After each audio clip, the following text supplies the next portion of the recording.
Les femmes avec des dons et qui sont capables de vous guérir tous les maux que vous avez. Mauvais œil, jalousie, sorcellerie ou autre. Assalamu alaikum wa rahmatullahi ta'ala wa barakatuh.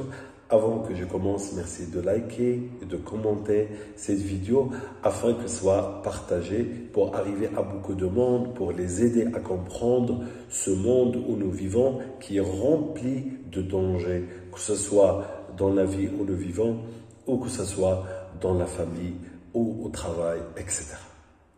En réponse à une question de Nadia qui dit « Je voudrais bien qu'un jour, Monsieur Maher parle justement de ces femmes qui disent d'avoir un don et qu'en réalité c'est le sihr.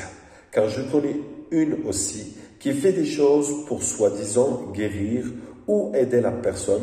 Elle, par contre, elle tombe et quand il se lève, raconte des choses. » En fait, ce genre de personnes, ce sont des gens possédés. Il y a beaucoup d'entre vous, ceux qui souffrent de mal occulte, et ils ont comme des dons. Qu'est-ce que c'est que ces dons? C'est-à-dire ils peuvent savoir certaines informations qu'ils ne devaient pas savoir. C'est-à-dire ils sont possédés par certains djinns que leur travail, c'est qu'ils vous montrent des choses que vous ne censez pas savoir. Comme par exemple, c'est qui va venir aujourd'hui? C'est qui toque à la porte? Est-ce que telle et telle chose? C'est-à-dire des choses du ghaib. Est-ce que les djinns ils connaissent le ghaib ou bien le monde, le visible? L'invisible, non. Voilà que les djinns, et c'est comme ça que travaillent les sorciers aussi, c'est qu'ils montent au ciel un sur un, pour chercher des informations qu'Allah subhanahu wa ta'ala donne sur le destin. Allah subhanahu wa ta'ala, il a créé un destin universel et après il le distribue sur les anges pour l'appliquer. Et donc les djinns, ils essayent de monter l'un sur l'un, jusqu'à ce qu'il arrive au premier ciel, et ils écoutent qu'est-ce qui a été dit, et après ils rajoutent beaucoup de mensonges. Donc ces femmes qui ont ces dons, ou bien qui sont guérisseuses, entre parenthèses, ne sont en réalité que des femmes qui sont possédées. Pourquoi je parle des femmes? Il y a aussi des hommes, mais la plupart dans ces situations-là, ce sont des femmes. Parce que les femmes, elles sont fragiles. Il y a des femmes que moi-même j'ai connues, qui sont vraiment proches, et qui ont eu ce don, entre parenthèses, du jour au lendemain. Ce sont des personnes que j'ai côtoyées et que j'ai vu qu'ils étaient très loin de tout ce qui est religion.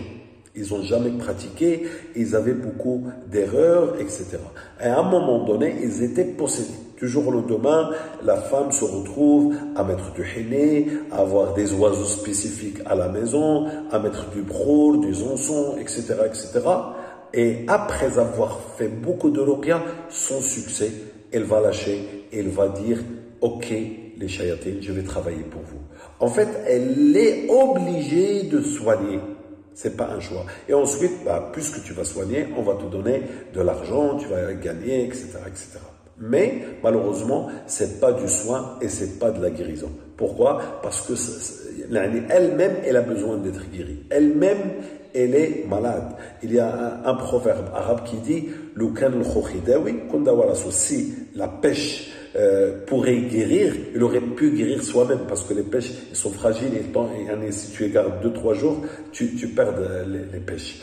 Et donc en fait, c'est pareil. On ne peut pas soigner des autres, on ne peut pas aider quelqu'un si nous-mêmes on est dans les galères. Il faut déjà être soi-même fort pour pouvoir aider. Donc, ces gens-là, comment ça marche? Donc, ils vont rencontrer le malade et après, soit ils vont parler directement ou soit ils vont tomber sur les pommes et après, on commence de parler en étant endormi, c'est-à-dire que c'est le djinn qui parle sur leur bouche en disant des informations qui sont correctes et des informations qui ne sont pas correctes, mélangées avec plein de mensonges. Pourquoi? Parce qu'en fait, les djinns, ils sont un petit peu plus intelligents que les humains dans, on va dire, dans les probabilités, dans les possibilités. C'est-à-dire, ils voient ton profil, ils sachent que, par exemple, toi, tu cherches peut-être à se marier, toi, tu cherches peut-être à travailler, etc.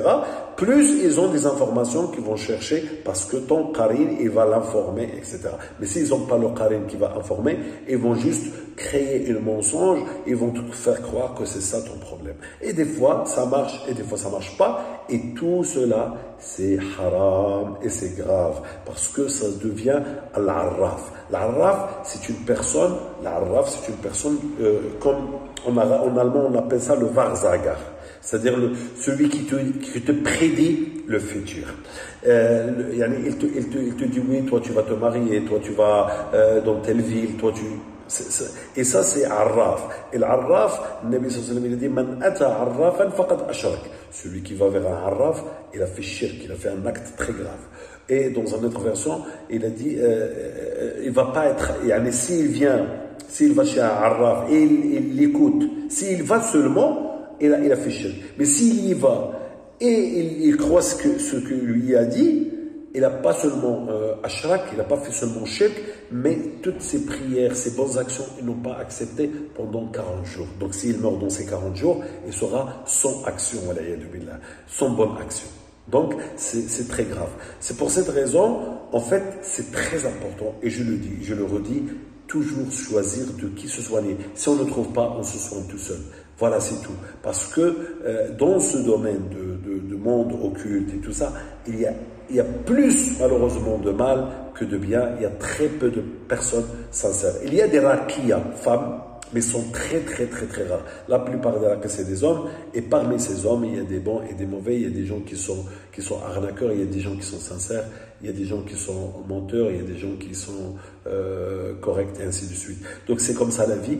Mais voilà, pour ne pas tomber dans cette erreur, faites attention et bien choisir de qui vous vous soignez, et surtout éviter, surtout les femmes, parce que c'est rare de trouver des femmes raqiya. C'est rare, c'est très rare. Parce qu'en fait, les femmes, déjà, ils sont fragiles et ils ont peur d'affronter toujours. Et puis, une femme, c'est il est raqiya, il ne peut soigner que des femmes, ou bien que ses maharim, c'est-à-dire son mari, son fils, son père, son frère, etc. Barakallahu fikum wa salam alaikum.